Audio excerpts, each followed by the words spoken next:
या विद्यापीठाचे कुलगुरू माननीय प्रकाश मानवर साहेब, प्राध्यापक माननीय अनिल सहस्त्रबुद्धे साहेब, प्राध्यापक डॉक्टर हेमलता बागला मॅडम, डॉक्टर लक्ष्मीकांत दामा, कुलसचिव अतुल लकडे आणि ज्यांना जीवन गौरव पुरस्काराने सन्मानित केलं त्या मंगलताई शहा, अनेक मान्यवर इथे उपस्थित आहेत, अनेक पुरस्कार्थी ज्यांना वेगवेगळ्या सन्मानाने सन्मानित केलं असे सर्वजण इथे उपस्थित आहेत, पत्रकार मित्र इथे उपस्थित आहेत. मी या वर्धापन दिनाच्या निमित्तानं पुण्यश्लोक अहिल्यादेवी होळकर सोलापूर विद्यापीठाला मनापासून खूप खूप शुभेच्छा देईन. सत्तेचं विकेंद्रीकरण केल्याशिवाय छोट्या छोट्या समाजाला न्याय मिळत नाही आणि संस्थांचं विकेंद्रीकरण केल्याशिवाय गाव खेड्यापर्यंत त्या संस्थांचे जे काही हेतू आहेत ते पोहोचू शकत नाही. आणि म्हणून विद्यापीठ झाली पाहिजेत, ती टिकली पाहिजेत. विद्यापीठाच्या माध्यमातून समाज परिवर्तन होण्याच्या दृष्टिकोनातून वेगवेगळे प्रयोग राबवले गेले पाहिजेत. आणि म्हणून पुण्यश्लोक अहिल्यादेवी होळकर सोलापूर विद्यापीठ जे गेल्या 21 वर्षामध्ये अत्यंत चांगल्या पद्धतीनं सर्व इथं काम करणारे प्राध्यापक असतील, बाकीचे त्यांचे सगळे सहकारी असतील, विद्यापीठाचे सर्व पदाधिकारी असतील, यांच्या माध्यमातून खूप चांगल्या पद्धतीनं काम होत आहे. पुण्यश्लोक अहिल्यादेवी होळकरांच्या जयंतीचं हे 300वे वर्ष आहे, त्रिशताब्दी वर्ष आहे आणि अखंड देशभर अहिल्यादेवींची जयंती वेगवेगळ्या उपक्रमातून साजरी होते. अनेक लोक पुस्तकं लिहित आहेत, त्यांचा इतिहास समोर आणण्याचा प्रयत्न करतायत. अनेक लोकांनी अहिल्यादेवींच्या इतिहासावरती वेगवेगळे नाट्यप्रयोग केलेले आहेत, कोणी गाणी तयार करताय, असे वेगवेगळ्या माध्यमातून लोकांच्या समोर येण्याचा प्रयत्न होतोय. पण मला वाटतंय की अहिल्यादेवींच्या विचाराला प्रतिकात्मक स्वरूपात जर बघायचं असेल तर या भारतातल्या, या महाराष्ट्रातल्या लोकांनी पुण्यश्लोक अहिल्यादेवी होळकर सोलापूर विद्यापीठामध्ये येण्याची आवश्यकता आहे.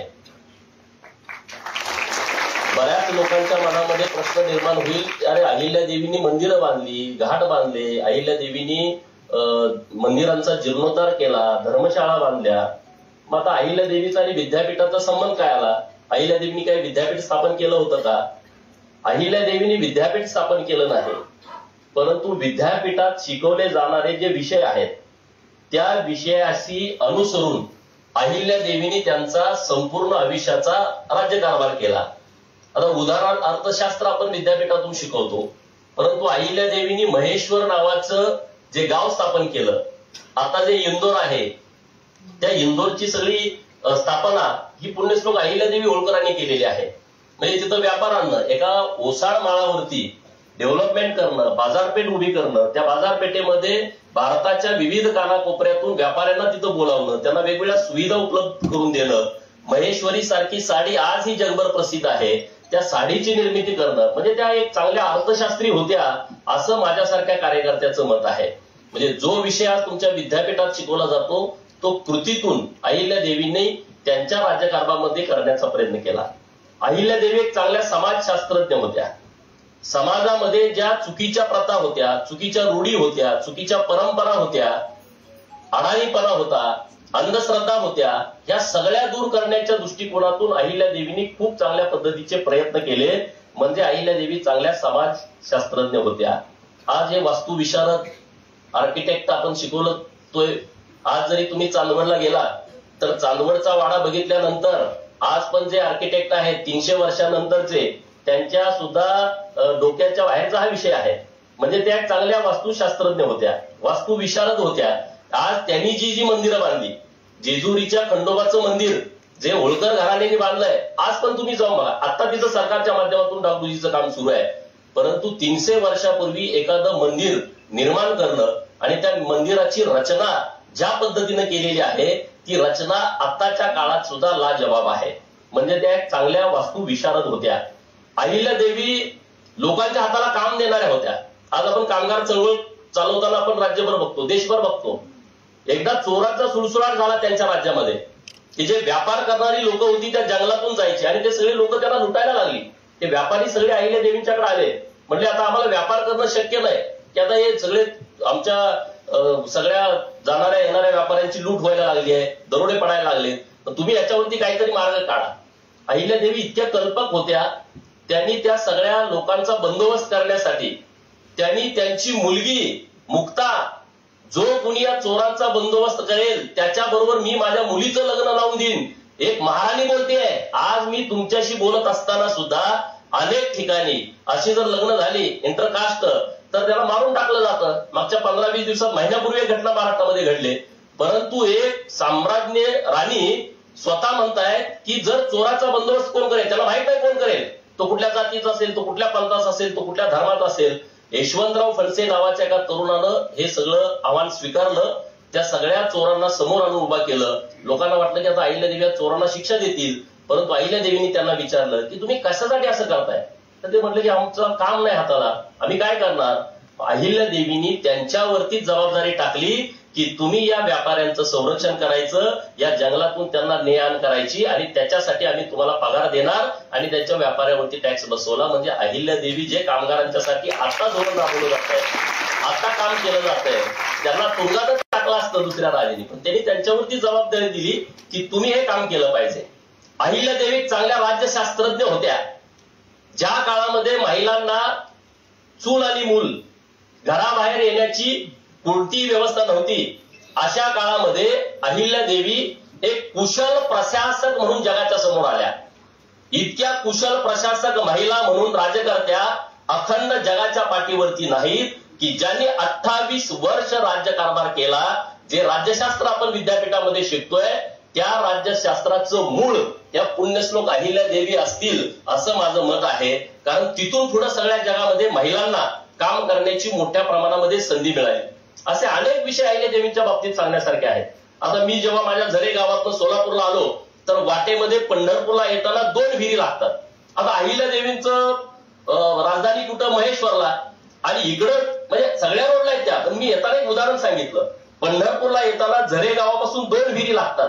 ते अहिल्यादेवींचं काय राज्यक्षेत्र नव्हतं, तिथली जनता त्यांच्या राज्यातली जनता नव्हती, परंतु पंढरपूरला येणारा भाविक त्याच्या पाण्याची गैरसोय होऊ नये आणि त्या विहिरीची रचना अशी आहे की तळापासून वरपर्यंत त्याला पायऱ्या आहेत. लोक तर पाणी पितील, पण रानावनामध्ये फिरणारी जनावरं सुद्धा त्या पायरीवरती जाऊन पाणी पिली पाहिजे, याची व्यवस्था अहिल्यादेवींनी त्या काळात केली. म्हणजे त्या जलतज्ञ होत्या. म्हणजे पाणी कुठं लागणार, आता सुद्धा आम्ही 10-10 परुस विहीर खोल काढतो, 400, 500, 800, 1000 फूट होलं मारतो, तेव्हा सुद्धा ती होलं फेल जातात. तिथं पाणी लागणार की न लागणार आम्हाला माहित नाही. आता चांदवडमध्ये जी विहीर आहे, आता मी तुमच्याशी बोलत असताना अखंड चांदवड शहराचा पाणी पुरवठा त्या विहिरीतून होतो. म्हणजे 300 वर्षापूर्वी काढलेली विहीर, त्या विहिरीला आजही पाणी आहे. प्रचंड दुष्काळाची परिस्थिती जेव्हा 72ला होती, लोक जुनी सांगतात की 72ला जो दुष्काळ पडला असा दुष्काळ परत पडला नाही. 72ला जो दुष्काळ पडला त्या काळामध्ये सुद्धा अहिल्यादेवींनी बांधलेल्या ज्या विहिरी आहेत, उदाहरणार्थ शिखर शिंगणापूरची जी विहीर आहे, शिखर शिंगणापूरला तुम्ही जर कधी गेला असेल तर शिखर शिंगणापूरला तिकडून आपण नातेपुत्याकडून आलो तर घाटातून वर यावं लागतं. घाटातून वर आल्याच्या नंतर बरोबर डोंगराच्या मध्यभागी अहिल्यादेवींनी एक विहीर बांधलेली आहे. त्या विहिरीत सुद्धा 72च्या दुष्काळामध्ये पाणी होतं. म्हणजे अहिल्यादेवींसारख्या जलतज्ञ आजपर्यंत कुणी नाहीत असं म्हटलं तर वावगं ठरणार नाही. याचा अर्थ की विद्यापीठात म्हणजे बरेच विषय सांगता येतील, पण विद्यापीठात आता रसायनशास्त्र असेल, अरे अहिल्यादेवींच्या काळामध्ये तोफगोळ्याचा कारखाना पहिल्यांदा काढला. सुभेदार मल्हारराव होळकरांनी सांगितलं होतं अहिल्यादेवींना पत्र पाठवून की आता शत्रू बदलतायत, शत्रू सक्षम होत आहेत आणि त्यांना जर नेस्तनाबूत करायचं असेल तर आपल्याकडं जी लढाई करण्याची शस्त्र आहेत त्याच्यामध्ये बदल करण्याची आवश्यकता आहे. आणि अहिल्यादेवींच्या वरती त्यांनी जबाबदारी टाकली की तुम्ही एक तोफगोळ्याचा कारखाना तयार करा. तोफगोळ्याचा कारखाना तयार करण्यासाठी अहिल्यादेवींनी जर्मन मधले अधिकारी त्यांच्याकडे नोकरीला ठेवले होते. याचा अर्थ मराठा साम्राज्यामध्ये आधुनिकता यावी, आधुनिक बदल व्हावा, यामध्ये पुण्यश्लोक अहिल्यादेवींचं फार मोठं योगदान आहे. आणि तो तोफगोळ्याचा कारखाना, तोफखाना हा त्यांनी तिथं चालू केला. म्हणजे त्या चांगल्या रसायनशास्त्र सुद्धा जाणत होत्या. म्हणजे अशी सगळी भौगोलिक परिस्थिती, भूगोल आम्ही वाचतो, तिथं हे आहे तिथं ते आहे, नकाशे बघतो. आता आमच्याकडे मॅप आहे, आता आमच्याकडे सगळे माहिती आहे, युट्यूब आहे, फेसबुक आहे, ट्विटर आहे, व्हॉट्सअप वरती आहे. मी आता सोलापूर विद्यापीठात, अख्ख्या महाराष्ट्राला माहित आहे, मान्यवर सगळे सोलापूर विद्यापीठात बसले, अख्ख्या महाराष्ट्रात एका मिनिटात कळतंय. त्या काळात ती परिस्थिती नव्हती, मग त्याने कसं शोधलं असेल? 12 ज्योतिर्लिंग कुठं आहेत? पंढरपूरलाच येऊन तिथं अहिल्या देवींनी तिथं होळकर वाडा बांधला, आजही तिथं अस्तित्वात आहे. जेजुरीमध्ये होळकर वाडा आहे, इकडं चांदवडला होळकर वाडा आहे. छत्रपती धर्मवीर संभाजी महाराजांचा वध झाला त्या वळू गावामध्ये घाट बांधण्याचं काम अहिल्या देवींनी केलं. हे म्हणजे या भूगोलाचं प्रचंड ज्ञान. 12 ज्योतिर्लिंग तर कुठल्या कुठल्या राज्यामध्ये आहेत, तिकडं सगळीकडे जाऊन व्यवस्था करण्याचं काम हे पुण्यश्लोक अहिल्या देवी होळकरांनी केलेलं आहे. त्यामुळं त्यांनी जरी विद्यापीठ निर्माण केलं नसलं तरी विद्यापीठात शिकवले जाणारे सगळे विषय हे त्यांनी त्यांच्या आयुष्यामध्ये, वास्तविक जीवनामध्ये त्यांनी ते अनुभवलेले आहेत आणि तशा पद्धतीनं काम केलेलं आहे. आणि त्यामुळं मला तर खूप आनंद आहे. आम्ही अनेक वेळा आंदोलन करायचो की सोलापूर विद्यापीठाला पुण्यश्लोक अहिल्यादेवी होळकरांचं नाव द्यावं. अनेक होते, अनेक लोक होती, मोर्चा, जेल भरो, रस्ता रोको, आंदोलन सारखी सुरू व्हायची. 2019ला नामकरण झालं, त्या कार्यक्रमाच्या दिवशी सुद्धा आम्ही या सोलापूर विद्यापीठामध्ये उपस्थित होतो. आता मानवर सर यांच्या नेतृत्वात यांची जी सगळी टीम खूप चांगल्या पद्धतीनं हे विद्यापीठ नावारूपाला यावं, हे विद्यापीठ चांगल्या पद्धतीनं डेव्हलप व्हावं अशा पद्धतीनं काम करते. माझ्या मनापासून त्यांना शुभेच्छा आहेत. आज मी तुमच्या समोर 1 ऑगस्टला बोलतोय, अण्णाभाऊ साठे यांची जयंती आहे. एक साधा माणूस, आता आपल्या मंगलताई 9वी शिकल्या म्हणून मानपत्रामध्ये वाचलं, नोकरीसाठी शिक्षण, नोकरीसाठी डिग्री, हे जे आपल्या मुलांच्या मनामध्ये बसलंय, पालकांच्या मनामध्ये बसलंय, हे विद्यापीठाने पहिलं त्यांच्या डोक्यानं काढून टाकलं पाहिजे की नोकरीसाठी डिग्री घ्या, डिग्री झाली तर त्याला काहीतरी नोकरी मिळालीच पाहिजे. ही जी भूमिका, ही जी मानसिकता लोकांची तयार झाली आहे, शिक्षण हे असलंच पाहिजे, त्याबद्दल दुमत नाही. डॉक्टर बाबासाहेब आंबेडकर साहेबांनी सांगितलं, शिक्षण हे वाघिणीचं दूध आहे, जो कुणी पिल तो गुरगुरल्याशिवाय राहणार नाही. शिक्षण हे कंपल्सरी असलं पाहिजे. परंतु ज्यांनी शिकले नाही त्यांच्याविषयी कुणी कमीपणा, त्यांच्याविषयी कमी आदरभाव बाळगण्याचं अजिबात कारण नाही. 1.5 दिवस शाळेमध्ये गेलेले अण्णाभाऊ, पहिल्या दिवशी आईने सांगितलं की तू शाळेत जा. अण्णाभाऊ जरा बंडखोर होते, एखाद्याच्या रक्तातच बंडखोरी असली तर त्याला वयाची मर्यादा येत नाही. ते पहिल्या दिवशी शाळेत गेले, शाळेच्या बाहेर बसले आणि खिडकीत बसून त्यांनी दिवसभर ऐकलं मास्तर काय शिकवते. दुसऱ्या दिवशी घरी आले आणि आईला म्हणले, आई आई मी शाळेत जाईल, पण मी शाळेच्या आतमध्ये जाईल, मी खिडकीत बसून शिकणार नाही. पहिलीचा पोरगा तो म्हणतोय आईला मी खिडकीत बसून शाळा शिकणार नाही. अरे आई म्हणले अशी परिस्थिती नाही, आपल्याला शाळेमध्ये जाता येत नाही. आणि म्हणून दुसऱ्या दिवशी अण्णाभाऊ आईचं ऐकतील ते कसले, ते दुसऱ्या दिवशी तडक शाळेमध्ये गेले. तुम्हाला सगळ्यांना इतिहास माहित आहे, डायरेक्ट शाळेत गेले, पोरं बोंबलत बाहेर पडली, शाळा बाटली, शाळा बाटली, शाळा बाटली. मास्तर थोड्या वेळात आले आणि मास्तरना सांगितले पोरं बाहेर काढायत, तर ते अण्णाभाऊ शाळेमध्ये गेलाय. मास्तरनी अण्णाभाऊना डस्टर फेकून मारला. 1.5 दिवस शिकलेले अण्णाभाऊ मुंबईला गेले आणि आज जगातले सगळे जे काही लिखाण करणारी लोक आहेत, आज ते अण्णाभाऊंच्या वरती अभ्यास करतायत. म्हणजे शाळा 1.5 दिवस शिकणारा माणूस त्यांच्यावरती आज पीएचडी लोक घेतायत. अशा अण्णाभाऊंची आज जयंती आहे. मी त्यांना विनम्र अभिवादन करतो. 31 ऑगस्टला म्हणजे 15 ऑगस्ट 1947ला आपला देश स्वतंत्र झाला आणि 31 ऑगस्ट 1952ला भटक्या विमुक्तांना स्वातंत्र्य मिळालं. म्हणजे जे भटके विमुक्त आहेत, सोलापूरमध्ये सुद्धा एक सेटलमेंटची छावणी होती, इथं सुद्धा जे भटके विमुक्ताचे लोक आहेत त्यांना इथं बंदिस्त करून ठेवलं होतं. 1952ला म्हणजे 5 वर्ष 16 दिवसानंतर, भारताचं स्वातंत्र्य मिळाल्यानंतर 5 वर्ष 16 दिवसाच्या नंतर या देशातल्या भटक्या विमुक्तांना स्वातंत्र्य मिळालं. म्हणजे आज ही त्यांच्यावरती गुन्हेगारीचा सिक्का आहे. आज ही समाज व्यवस्थेमध्ये त्यांना मान नाही, त्यांना सन्मान नाही. मी पुण्यश्लोक अहिल्यादेवी होळकर सोलापूर विद्यापीठाला मी विनंती करेन की या विद्यापीठाच्या माध्यमातून जे भटके विमुक्त लोक आहेत, ज्यांच्याकडे आज ही रेशन कार्ड नाही, आजही त्यांच्या जन्माचा पुरावा नाही, आजही त्यांच्याकडे आधार कार्ड नाही, आजही त्यांना राहण्यासाठी जागा नाही, पालामध्ये राहणारी लोक, या गावातून त्या गावात फिरणारी लोक, या लोकांच्यासाठी काही ना काहीतरी काम आपल्या विद्यापीठाच्या माध्यमातून व्हावं अशी विनंती मी माननीय कुलगुरू सरांना करतो, तुम्हालाही सर्वांना करतो. त्याचा आनंदही तुम्हाला भेटेल. अरे आज 30 लाख घरं दिली केंद्र सरकारनं, पण आज अशी लोक आहेत की त्यांच्याकडे रेशन कार्ड नाही. त्यांच्याकडे आधार कार्ड नाही आणि ते त्या घराचा लाभ घेऊ शकत नाही. त्यांच्याकडे 1 गुंठा जागा नाही. एका बाजूला 100 एकर जागा आहे, दुसरीकडे 1 गुंठा जागा नाही. एका ठिकाणी 10,000 स्क्वेअर फुटाचं घर आहे, दुसरीकडे 10 बाय 10च्या खोलीमध्ये 4थी 5वी 6वी पिढी राहते. तर या छोट्या छोट्या समाजाच्यासाठी आपल्या विद्यापीठाच्या माध्यमातून जर काही काम करता आलं तर नक्की आपण करावं. मी मंगलताईंना मनापासून खूप खूप शुभेच्छा देतो. भाषणात बोलणं खूप सोपं असतं, परंतु कृती करणं खूप अवघड असतं. त्यांनी जी शेवटची कविता वाचून दाखवली ती आपल्या सगळ्यांच्या मनाचा ठोका चुकवणारी आहे, हृदयाचा ठोका चुकवणारी आहे. एखादी संस्था अशीच उभा राहत नाही, त्या संस्थेसाठी अख्खं कुटुंब, त्यांच्याबरोबरची अख्खी टीम त्यांना खपून घ्यावं लागतं आणि मंगलताईंनी ते काम केलेलं आहे. तुम्ही जो जीवन गौरव पुरस्कारासाठी मंगलताईंची निवड केलेली आहे, या निवड करणाऱ्या समितीला मी मनापासून धन्यवाद देतो.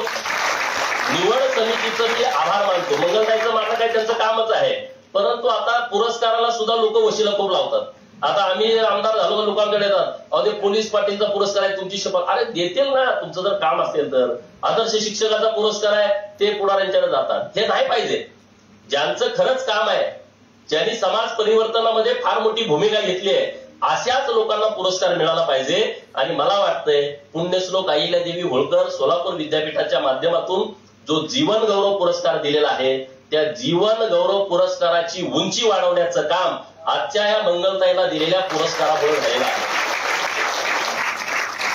आणि त्यांचं जे कार्य सुरू आहे, मी पंढरपूरचा पांडुरंगा 18 पगड जातीचा, गोरगरिबांचा, शेतकऱ्यांचा, कष्टकऱ्यांचा देव आहे, रांजल्या गांजलेल्यांचा देव आहे.